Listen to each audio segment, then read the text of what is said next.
September 13th, 1942. The Lunga perimeter, Guadalcanal. The air is thick enough to choke on. It smells of rotting vegetation, wet earth, and the metallic temps of fear sweat. On a grassy coral spine ridge jutting out of the jungle, Colonel Merritt, Red Mike Edson, crouches low in a foxhole. His eyes rimmed with the exhaustion of weeks of malnutrition and malaria, scan the tree line only 100 yards away. It is past midnight. The jungle, usually a cacophony of insects and nocturnal birds, has gone violently silent. Then the silence breaks, not with gunfire, but with voices. From the pitch-black darkness of the jungle floor below, a chanting rises. It is a psychological weapon, a rhythmic taunt from the soldiers of the Imperial Japanese Army's 35th Infantry. Brigade, U.S. Marines be dead tomorrow. U.S. Marines, be dead tomorrow. The men of the 1st Marine, Raider Battalion and the 1st. Parachute Battalion tighten their grips on their weapons. Some hold the older M1903 Springfield bolt-action rifles. Others cradle the ricing submachine guns that are prone to jamming in the tropical humidity.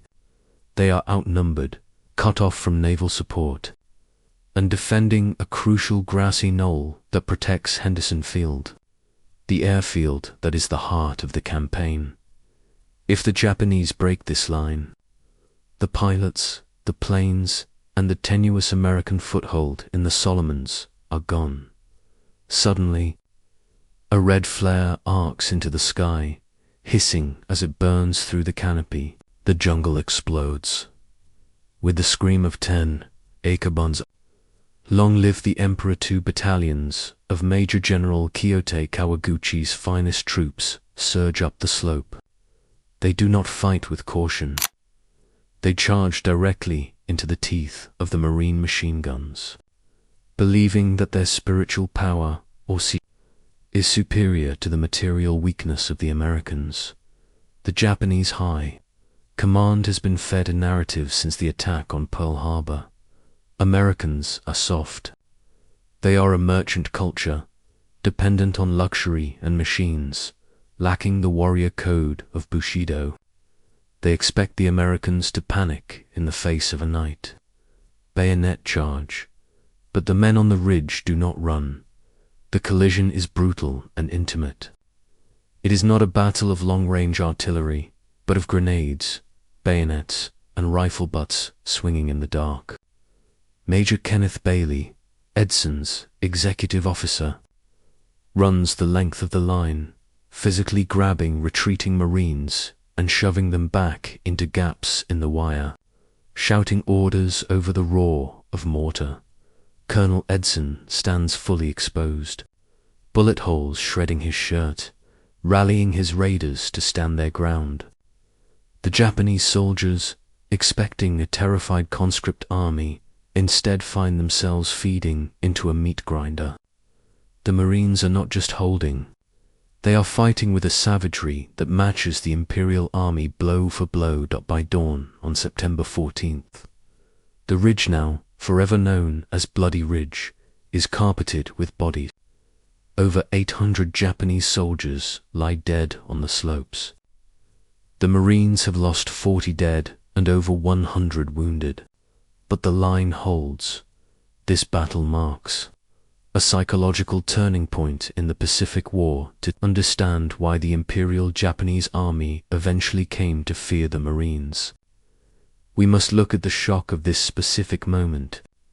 Before Guadalcanal, the Japanese Army had swept through China, Malaya, and the Philippines with terrifying speed.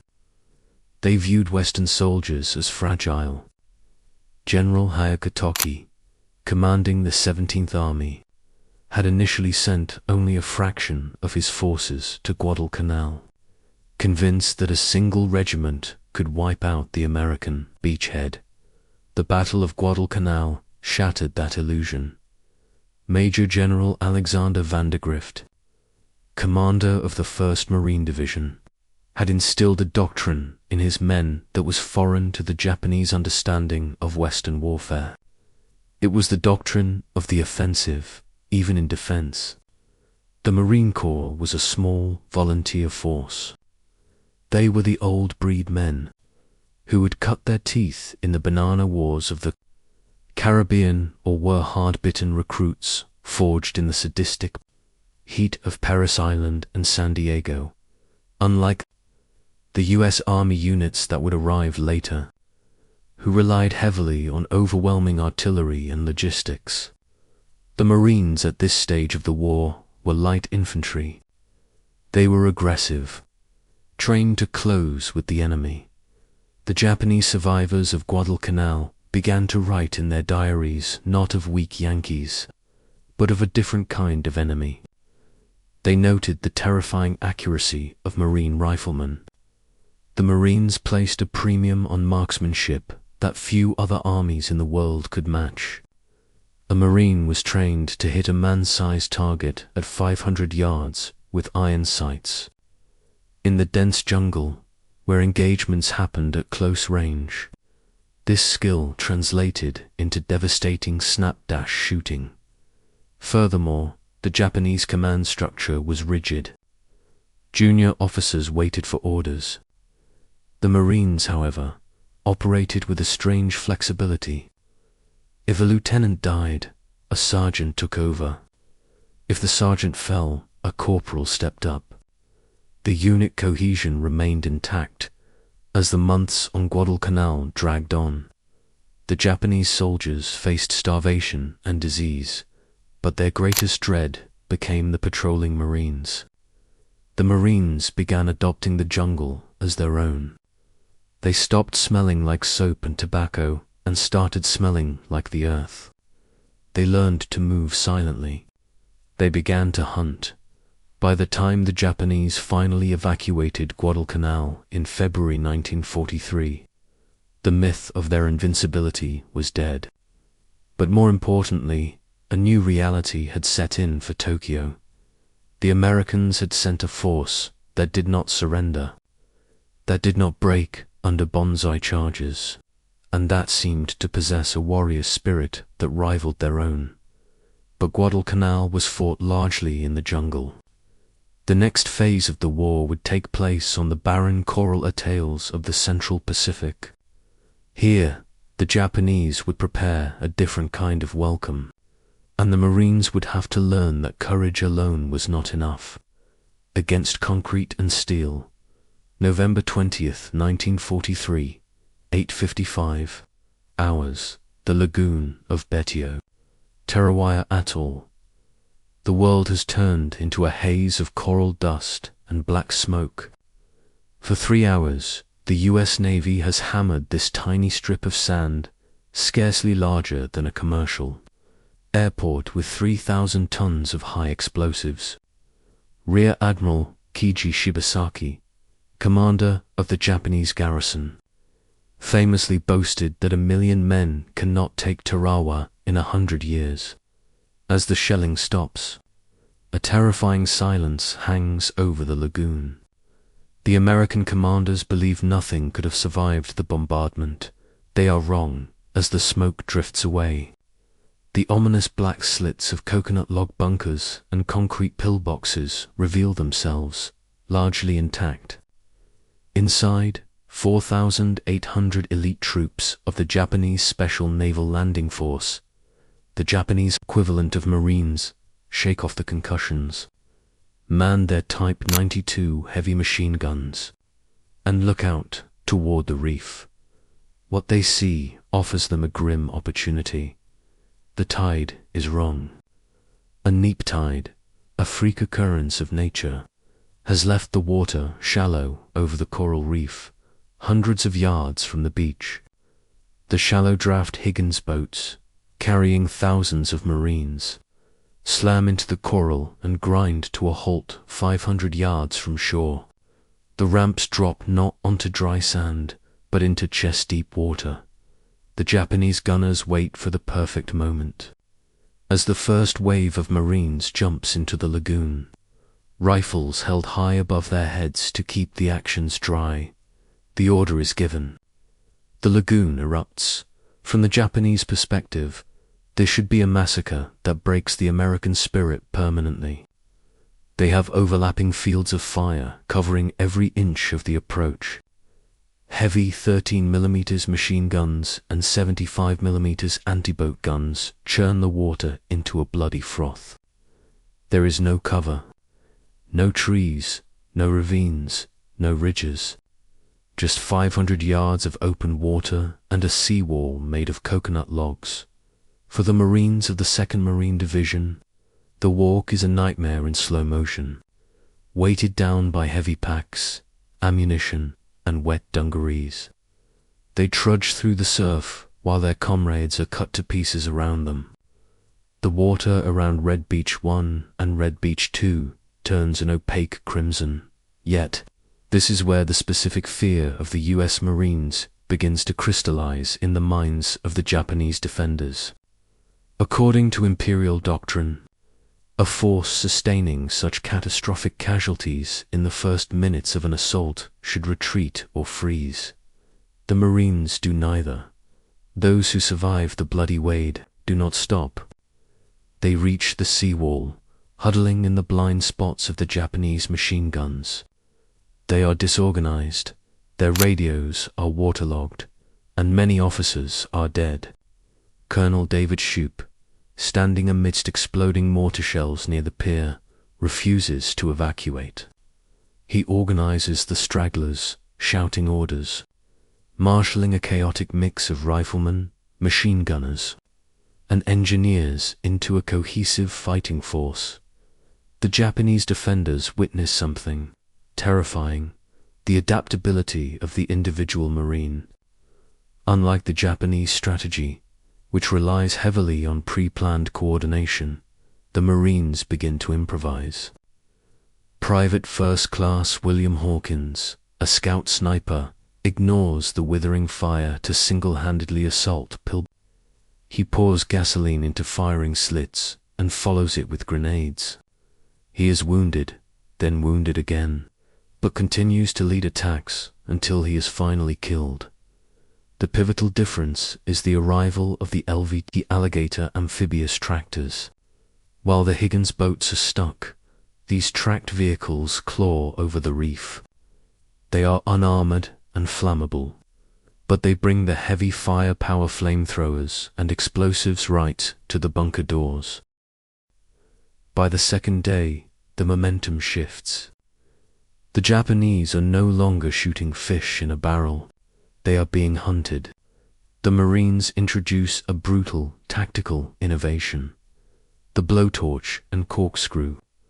Riflemen provide suppressing fire, the corkscrew, to pin the Japanese defenders inside their bunkers, while engineers rush forward with flamethrowers and Satchel charges the blowtorch to incinerate them. The fanatical resistance of the Special Naval Landing Forces is met with a methodical, industrial ruthlessness. The Marines stop trying to storm positions with bayonets. They simply erase the positions from the earth.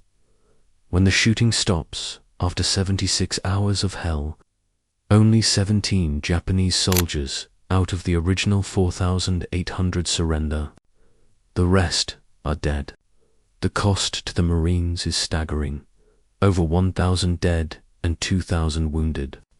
The images of bodies bobbing in the tide shocked the American public back home. But in Tokyo, the report from Tarawa is a cold splash of water.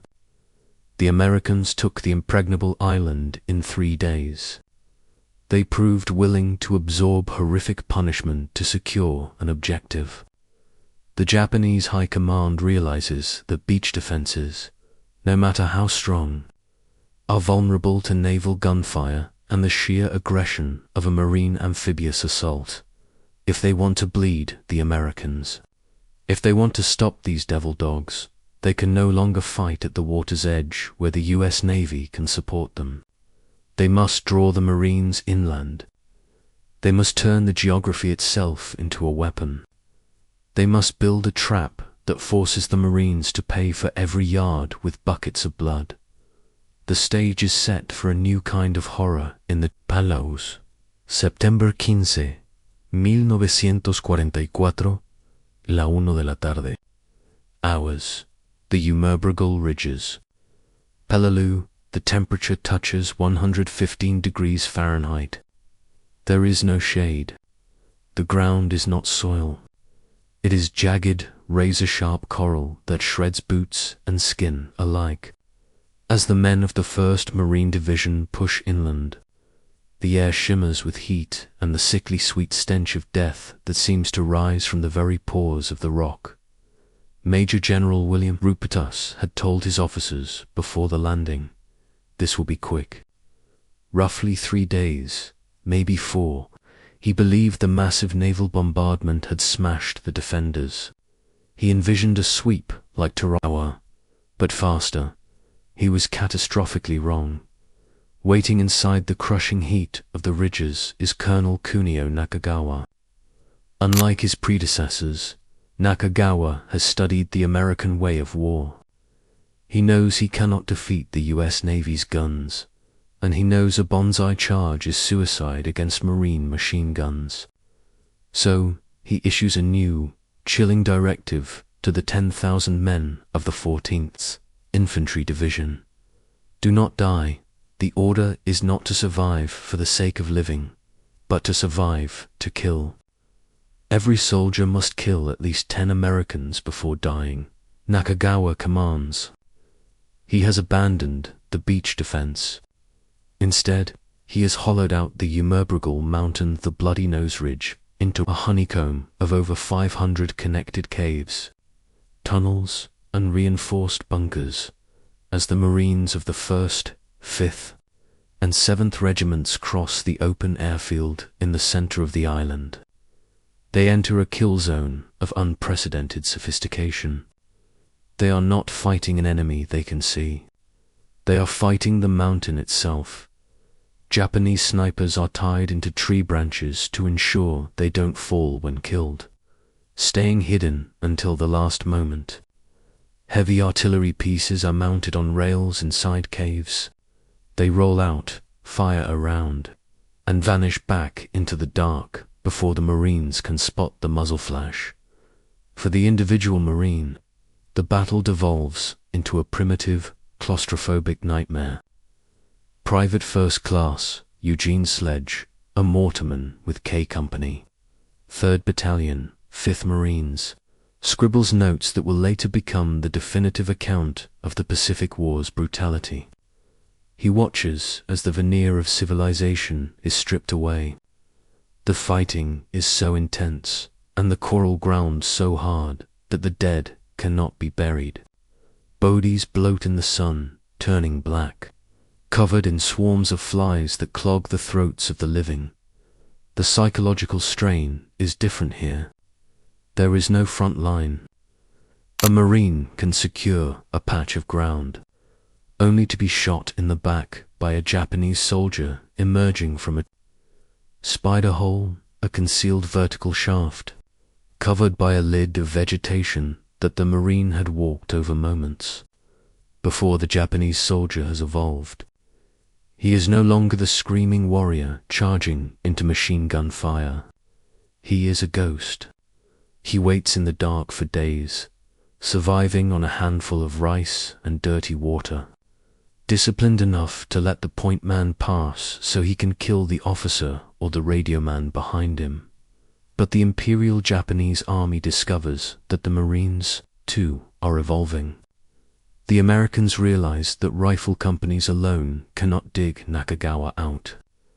They reorganize on the fly into demolition teams. The battle becomes a slow, methodical siege. The standard Marine tactic shifts. A fire team pins down a cave entrance with heavy, suppressing fire.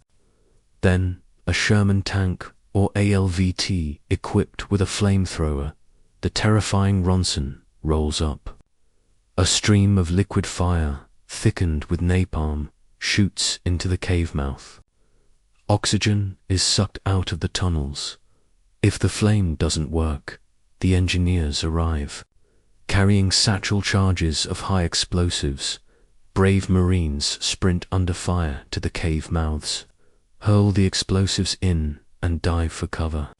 The resulting concussions collapse the coral, sealing the defenders inside their own fortress forever. The 3-day battle drags on for over 2 months.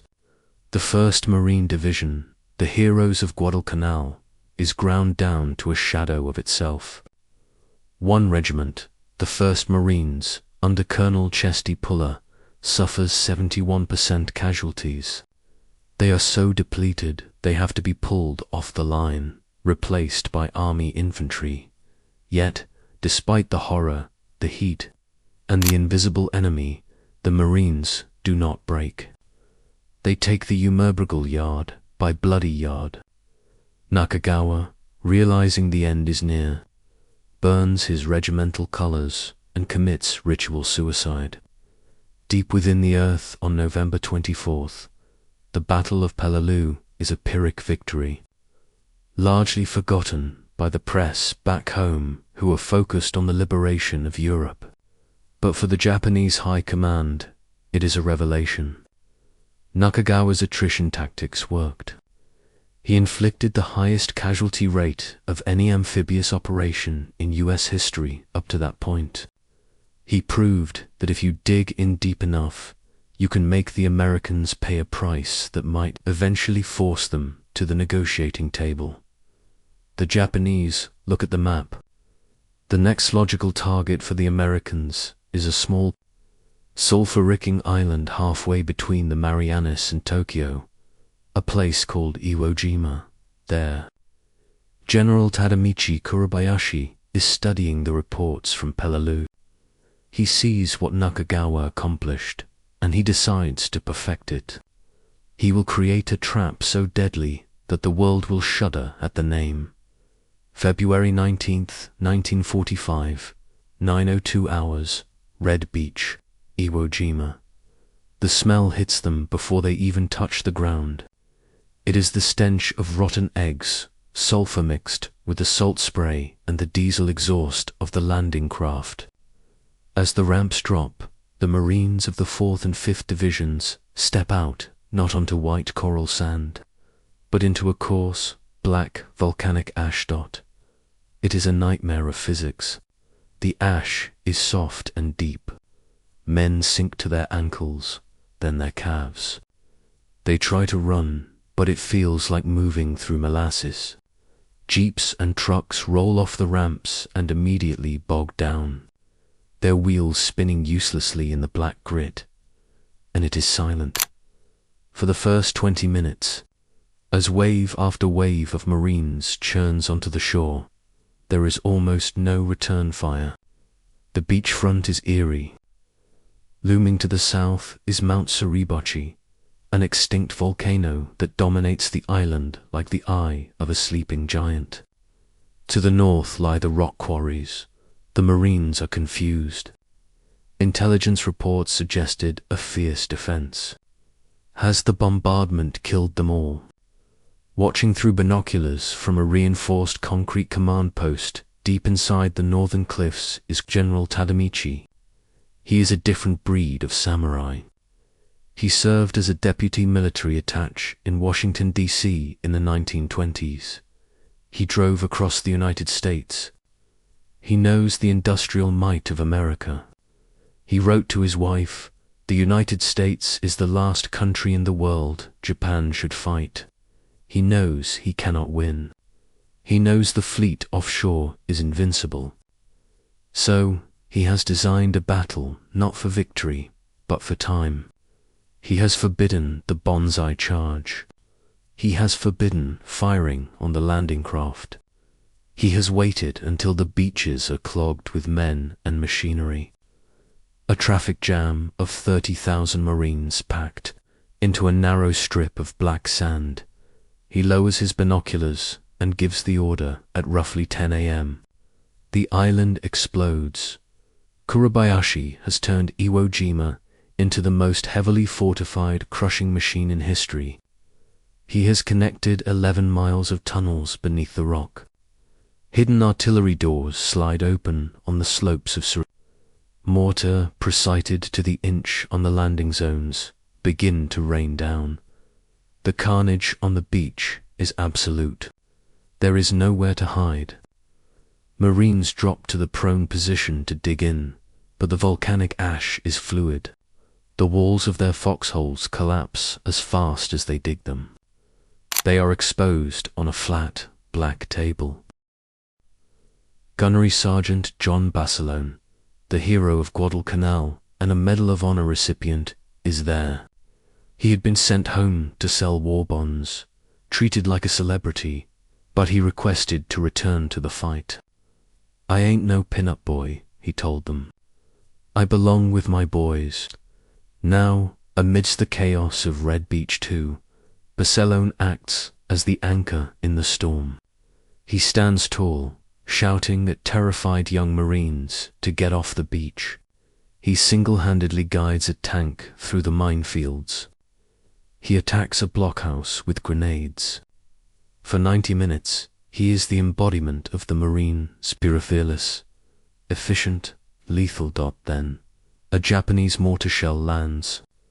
The shrapnel kills Basilone instantly. The news ripples through the lines like an electric shock. If Basilone can die here, anyone can die here. The Japanese strategy is terrifyingly disciplined. When a pillbox is destroyed by a flamethrower, the Marines move past it. But Kuribayashi has connected them all underground. 10 minutes later, Japanese soldiers reoccupy the destroyed pillbox from a tunnel and shoot the Marines in the back. The battle becomes a fight against phantoms. The Japanese are nowhere and everywhere. They do not sleep. They do not surrender. Kuribayashi has issued the courageous battle vows, creating a cult of efficiency. Each man will make it his duty to kill 10 of the enemy before dying. Despite the trap, the Marines do the impossible. They advance. They crawl through the black sand, over the bodies of their friends, and cut the island in two. On February 23rd, they scale Mount Suribachi. Associated Press photographer Joe Rosenthal snaps a photo of 6 men raising the stars and stripes.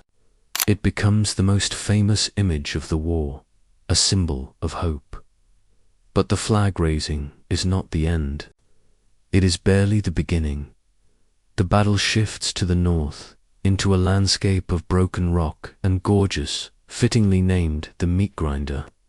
Here, the 3rd Marine Division joins the fight. They face Kuribayashi's main defense line. It is a 3-dimensional labyrinth. The Marines have to burn the island down to take it. They use millions of gallons of napalm. They use bulldozers to bury bunker entrances, sealing thousands of Japanese soldiers alive inside the earth. It is medieval siege warfare fought with modern flame weapons. Kuribayashi fights to the bitter end. Unlike other commanders who committed seppuku safely in their HQs, Kuribayashi is believed to have removed his rank insignia and led a final counterattack himself. He is never identified among the dead. When the guns finally go silent after 36 days, the cost is unprecedented. For the first and only time in the Pacific War, the total American casualties, dead and wounded, exceed the Japanese dead. Nearly 7,000 Marines are killed. 20,000 are wounded. Of the 21,000 Japanese defenders, only 216 are taken prisoner. The US Marines have conquered the impregnable fortress, but the psychological impact on the American command is profound. They look toward the Japanese home islands and do the math. If the Japanese fight this hard for a rock in the middle of nowhere, what will they do when the Marines land on their doorstep? The answer lies just 350 miles from the Japanese mainland, a massive island populated by civilians, defended by the crumbling remnants of the Imperial Navy and a waiting army of 100,000 The Typhoon of Steel is gathering. April 1st, 1945, 8:30. Hours, the Hagushi Beaches, Okinawa. It is Easter Sunday. The sky is a brilliant blue, contrasting sharply with the grey armada of 1,300 ships filling the horizon. The largest amphibious fleet the world has ever seen. The bombardment has been earth-shattering.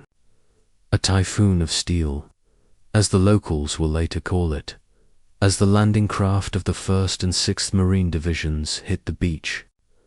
The men brace for the slaughter they faced at Tarawa and Iwo Jima.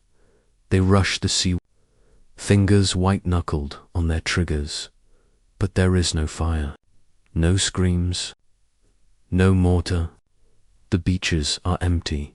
For the first few days, the Marines walk upright. They joke, they smoke cigarettes, they marvel at the lush pine trees and terraced fields. It feels like a training exercise. But this is the final, cruelest deception of the war. Lieutenant General Matsuru Ushijima has learned the lessons of his predecessors well. He has conceded the beaches. He has conceded the airfields. He has pulled his 32nd Army south, into the Shuri-liner jagged spine of coral ridges, ancient castles, and caves that forms the most formidable defensive belt in the Pacific. When the Marines finally hit the Shuri line, the pleasant walk turns into a slaughterhouse. The battle for Okinawa becomes a grinding attrition that defies description. Then the rains come. For weeks the skies open up, turning the battlefield into a sucking bog of grey mud, excrement, and rotting flesh. Tanks sink to their turrets. Supply trucks are useless. The Marines are forced to ferry ammunition and wounded by hand, slipping and sliding over the decomposing bodies of friends and foes alike. Here, the full evolution of the Marine Corps is on display. They are no longer just light infantry. They are masters of combined arms. At a position known as Sugarloaf Hill, the fighting is savage. The hill changes hands 11 times. The Marines are exhausted, their eyes hollow with the 1,000-yard stare. Yet, their tactical proficiency terrifies the Japanese. Marine forward observers radio coordinates to battleships miles offshore, bringing down 16-inch shells with sniper-like precision only hundreds of yards from their own lines. Above them, F-4U Corsaires, flown by Marine pilots, scream down to drop napalm canisters into the ravines. Acting as flying artillery, the Japanese soldier is fighting with the desperation of the doomed. They strap satchel charges to their chests and throw themselves under American tanks. They use civilians as human shields. But the Marines do not stop. They utilize the corkscrew and blowtorch method with terrifying efficiency now. A team suppresses a cave. A Sherman tank with a flamethrower rolls up, and the position is neutralized. It is a grim, industrial process of extermination. General Ushijima, deep in his command cave beneath Shuri Castle, realizes that the spiritual superiority of the Imperial Army has been shattered. The Americans are not weak. They are relentless. They have adapted to every trap, every terrain, and every horror the Empire has thrown at them. On June 22nd, 1945, after 82 days of hell, the resistance collapses. Ushijima commits ritual suicide. Over 12,000 Americans lie dead, including Lieutenant General Simon Bolivar Buckner, the highest-ranking American officer killed by enemy fire during the war. Over 100,000 Japanese soldiers and arguably as many as 150,000 Okinawan civilians have perished. The guns fall silent. The road to Tokyo is open. But the invasion of the mainland never happens. The atomic bombs and the Soviet entry into the war force. Japan's surrender in August. The legacy. Why did Imperial Japan come to fear the US Marines? It wasn't just the flamethrowers or the air support. It was a fundamental miscalculation of the American spirit. The Japanese High Command believed that a democracy, with its emphasis on individuality and comfort, could not produce warriors willing to die for a cause. The Marines proved them wrong, from the starving, isolated raiders holding the line at Guadalcanal to the soot-covered giants raising the flag on Iwo Jima. The Marines demonstrated a ferocity that shook the foundations of the Bushido Code. They adapted. When the Japanese charged, the Marines held. When the Japanese dug in, the Marines dug them out. When the Japanese tried to break their minds with terror, the Marines answered with a cold, professional fury. In the diaries of Japanese soldiers found in the caves of Okinawa and Iwo Jima, a begrudging respect emerges. They wrote of the sea soldiers who moved like hunters, who shot with deadly accuracy, and who, most terrifying of all, never stopped coming. The cost was astronomical. The 1st Marine Division alone suffered nearly 20,000 casualties during the war. But their sacrifice forged a legacy that stands to this day. They destroyed the myth of imperial invincibility and, in the process, became the force that the enemy feared most, the ones who would storm the beach, take the hill, and never, ever retreat.